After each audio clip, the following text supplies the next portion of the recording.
Welcome back to the channel, guys. We're watching some Isaiah Neyor today. Wide receiver out of Nebraska. This guy is one of the traitiest wide receivers in this entire draft class. No one's talking about him. Let's see what the tape has to offer. We're watching highlights from 2024. He's 6'4", 218 pounds. He's fast. Ran a 4.4 flat at the combine. Not bad.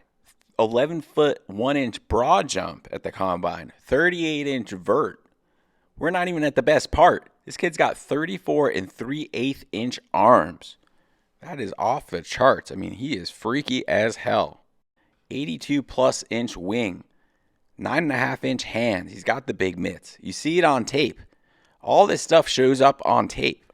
Look at him there running with power in the running game. They get him worked in all over the field. Now, he was at Texas for 2 years. He was injured there.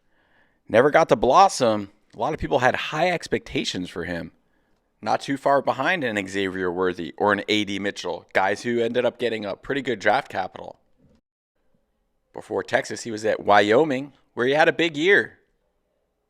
In 2021, he had 44 receptions, 878 yards, good for 20 yards a clip, and 12 touchdowns. His freshman year at Wyoming, as a 2-star prospect, in his freshman year in 2020, he had 8 receptions, 248 yards, good for 31 yards per reception. He's always been a big play threat.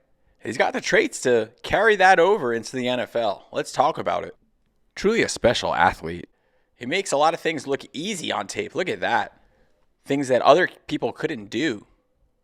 Almost to a fault. Certain things come so easy to him. It's like he doesn't have to try. He doesn't have to try as hard as everyone else because he's a different type of athlete than everyone else on the field. Look at that play right there. Case in point. Not many players in the country can make that catch. He does it because of his length, his God-given ability. That'll translate in the pros. The only thing is he can't take his foot off the gas so much. He's got to go 1,000%. He's got to cross his T's, dot his I's. He's going to be challenged in the NFL. It's not going to be so easy. But if he wants to, take the challenge head on, take the bull by the horns, he's got all the talent in the world. He really is a gifted athlete. I hope he finds a team that challenges him, coaches him up. This kid's got upside. He could be a starter in the NFL. You can't say that about everyone. He's not just a rotational guy. He could be a Z. He could play outside for you. I mean, he could even be a power slot for you, really. That's today's NFL. You just get your best 3-4 guys on the field. Doesn't really matter how big they are. Little guys can start on the outside. Big guys squeeze him inside. Whatever works. He played the X spot for Nebraska. He's a bigger-bodied guy. He's got to gather himself a little when he changes direction. But he's pretty smooth, honestly. Good twitch. Good movement skills for his size. You could scheme this guy up. He's not just a contested catch guy. He's an athlete. He's as good as he wants to be, really. I hope he realizes that. He could be great. Isaiah Neyor, if you're out there, you're watching this, look yourself in the mirror, buddy. A long look. Have an honest conversation with yourself. Ask yourself, how great do I want to be? You've got all the tools. I want to see the hunger, the desire in your heart. You got to want to be great sometimes to be great. It's the first step. Then you ask yourself, how do I get there? Looking good here. He's a natural in these situations. Using that big frame, box out smaller dudes. Hey, this is Ohio State now. They don't have too many small guys in Ohio State. I like how they use him here, a little rub route. That's pretty much impossible to stop. I mean, this kid is a textbook red zone threat. There's not a lot of players, even in the NFL, who could match up with this kid one-on-one. Look at that. Making it look easy. Too much length. That's what I'm talking about. A lot of people like Kyle Williams. I like Kyle Williams too. He's a good wide receiver. Could he do this? It would be tough for him. Jalen Noel, love him. Doing stuff like this would be tough for a player like that. He's got to really work for it. Neyor, it comes easy. He could be a nice little project for a team later in the draft, day 3. He's got a lot of tools, man. I mean, so much so, guys like this, sometimes they go on day 2. He might slip into round 3. No one's really talking about him like that. You don't even see him on anyone's rankings.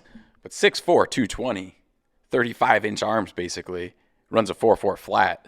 I mean, I've seen this profile go pretty high before, but it's like I always say, wide receiver, it's really 3, 4 different positions.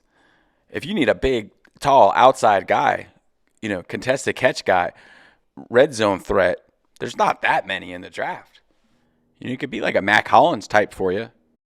He could play that role for you basically day one, as long as he gets the playbook figured out. It kind of reminds me of a former Cornhusker Trey Palmer, who was a transfer from the SEC as well, just from a prospecting perspective. He ended up going late in the draft to the Buccaneers, crowded room. He's carved out a little bit of a role because he's got speed. He's a 4.3 guy. He's got NFL traits. He's doing okay. I think Neyor could be better. Gives you a little more versatility, more of a red zone threat. He could stretch the seam too now, don't get me wrong. He's got those 4.4 wheels. Honestly, a lot of teams could use a guy like this in the NFL right now. You can't have too many guys like this on your team. These big, long, fast dudes. That's just how it is. That's the NFL right now. And they're not all going to be first rounders. I'm glad he's not going to be a first rounder. He doesn't need that. Traitsy, but he's not ready for that. But if he believes in himself, I'm telling you, he's got all the ability in the world. I love him on a team like the Vikings.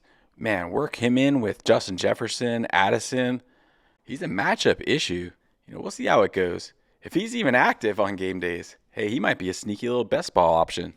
He's got upside. I'm telling you that. He's got big play potential. He's just proven that over and over again. Even something like that, a poorly thrown ball, he snatches it up. He's not the crispest route runner, but this length, man, it really helps. Look at that. That would have been another tough catch for a lot of people, well outside of his frame. I'll say this. He's fast. He's a 4.4 guy, but he wins with his length. He doesn't necessarily win with his speed. He doesn't always play up to his speed. He doesn't always look like he's running full speed.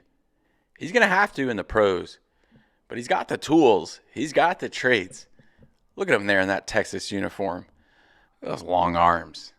Looks like a freaking first rounder there. Traits, guys. Someone's going to fall in love with these traits. Raiders could use a guy like this late in the draft, stretch the field. It's a Pete Carroll special if I've ever seen one. We'll see. Late rounder, value play. A little bit of a discount Ted McMillan to his profile. You can use him like you use a Jaden Higgins.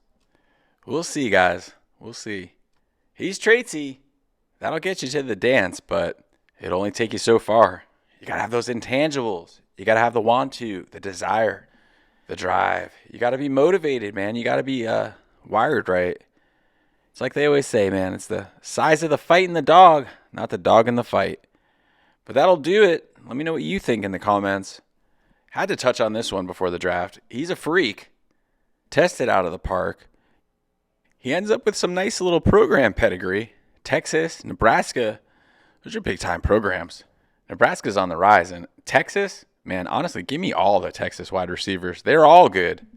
Despite starting out at Wyoming, 2-star, ranked outside of the top 3,000 by the services.